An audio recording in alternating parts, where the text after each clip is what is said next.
Here we want the equation of a tangent line passing through 2 comma f of 2 and being tangent to the function 5 over 1 minus 3x. Now, anytime you see equation of a tangent line, this should set off alarm bells. The alarm bells being, I need to find a point and a slope. So point and slope are needed.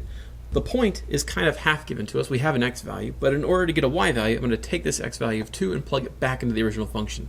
3 times 2 is 6, 1 minus 6 is negative 5, 5 divided by negative 5 is negative 1. So we have our point, but now we need our slope. How do we get the slope? That comes from the derivative. So what I need to do is I need to find the derivative of f of x here. What I'm going to do before I take this derivative is go ahead and rewrite it as 5 times 1 minus 3x to the negative 1. This is going to allow me to use the power rule and chain rule more effectively. So what does the power rule tell me to do? Or power rule and chain rule together tell me to do is take the derivative of the outside function, leaving the inside function alone. So I'm going to bring this negative 1 down in front as a coefficient per the power rule. And I leave the inside alone, but I need to reduce the power by 1 in the exponent here. So remember, power rule says you bring the power down as a coefficient and then reduce the power by 1. Don't forget though, the chain rule says multiply by the derivative of the inside function. What is the derivative of this inside function? The derivative of a constant by itself is 0. The derivative of negative 3x is just negative 3.